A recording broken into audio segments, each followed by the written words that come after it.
Activists has raised concerns over the rising number of abortion cases among displaced women and girls at the UN camp in Juba, formerly known as the Protection of Civilians site. The executive director of the Community Empowerment for Progress organization has strongly condemned the fatal shooting of a Juba hotel staff member, Garang Simon Dew, by a law enforcement officer at a checkpoint over the weekend.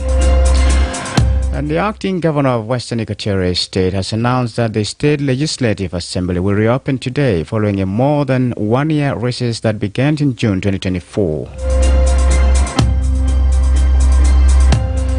This is stories and more coming to you in this news bulletin with me, Lasuba Memo, and now the news in detail. An activist has raised concerns over the rising number of abortion cases among displaced women and girls at the UN camp in Juba, formerly known as the Protection of Civilians site. According to Assunta Adwok, the human rights coordinator at the camp, 145 cases have been recorded over the past 3 years. She revealed that many of the cases were discovered after newborns were found abandoned in garbage areas. The widespread incidence of abortion is largely attributed to rape, unwanted pregnancies, and rejection by partners. Easy access to abortion pills has also contributed to the growing trend. Asuta is now calling for increased awareness campaigns, training sessions, and workshops to educate women and girls about the risk of unsafe abortions. The executive director of the Community Empowerment for Progress organization has strongly condemned the fatal shooting of a Juba hotel staff member, Garang Simon Dew, by a law enforcement officer at a checkpoint over the weekend. Speaking to iRadio, Edmond Yakani described Garang as a professional, peace-loving and sociable South Sudanese citizen who was well known among civil society members and participants of workshops frequently held at the hotel. Yakani stated that regardless of what may have occurred at the checkpoint, it could never justify the use of lethal force. SEPA welcomed the news that the officer responsible has been arrested, but Yakani called for a transparent legal process without fear or favor.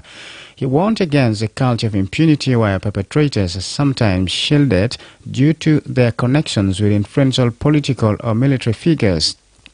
However, Yakani warned against the prevailing culture of impunity where some perpetrators are protected due to their ties with influential political and military figures. He also urged the Inspector General of Police, along with the heads of National Security, Military Intelligence and the Criminal Investigation Department, to take disciplinary action against junior officers who abuse their authority. He highlighted ongoing issues such as harassment, intimidation, and misuse of official identification by officers to pursue personal agendas. He concluded by calling on the national leadership and judiciary not to compromise in delivering justice for Garang's family. The acting governor of Western Equatorial State has announced that the State Legislative Assembly will reopen today following a more than one-year recess that began in June 2024. Daniel Badagbu Rimbasa made the announcement yesterday in a statement to the media in the state capital, Yambio. Badagbu said the resumption of the legislature is crucial in restoring legislative functions and ensuring that governance proceeds under the rule of law. He emphasized the importance of the Assembly's independence in promoting transparency and accountability. The official stated, and I quote, "The Assembly must function independently and in accordance with the law to ensure that all processes move in the right direction." Badagbu also called for reconciliation, urging all stakeholders and citizens to forgive past wrongs and work together for the betterment of the state. Meanwhile, the Speaker of the State Assembly, Akile Charles, confirmed that the Assembly had not been functioning effectively since 2024. She expressed hope that lawmakers would take their responsibilities seriously as the House resumes today. She said, and I quote, "It is important that the Assembly resumes its role in summoning and holding to account any individual or institution that acts outside the law." This is iRadio Morning News. And now to the international scene. Togo's civic rights groups say at least 7 people have been killed during a crackdown on protesters who were calling for President Fraure Ganisingbe to step down and release political prisoners. 7 bodies were recovered from rivers in the capital city, Lome, according to a coalition called Le Front Citoyen Togo de Board, which accuses security forces and militias of committing abuses. The Togolese government has denied that these deaths were linked to last week's demonstrations. It is now threatening legal action against the protest organizers, calling the protest as a campaign of disinformation and hatred that was orchestrated from abroad. A research published in the Lancet Medical Journal on Monday indicated that Donald Trump's move to cut most of the U.S. funding towards foreign humanitarian aid could cause more than 14 million additional deaths by 2030. A third of those at risk of premature death are children.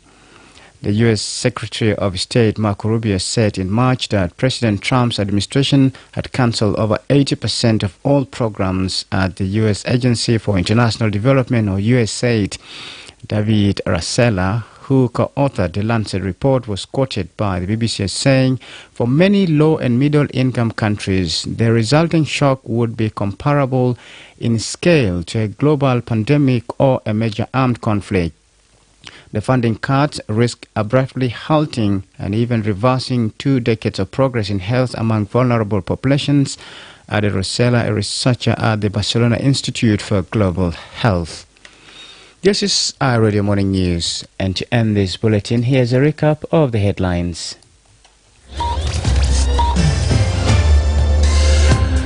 An activist has raised concerns over the rising number of abortion cases among displaced women and girls at the UN camp in Juba, formerly known as the Protection of Civilians Site.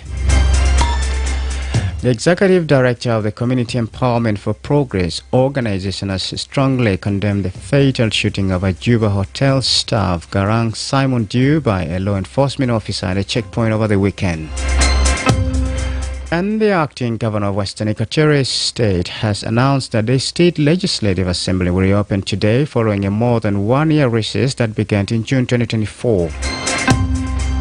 That's the end of iRadio Morning News. If there is a story or an event you'd like iRadio to cover or report about, please send us a text message at +211 925 287 870. It's also our WhatsApp number. Follow us on X at iRadio Juba, like our Facebook page iRadio. Subscribe to our YouTube channel at iRadio South Sudan. You can also visit our website and listen to us online at www.iradio.org.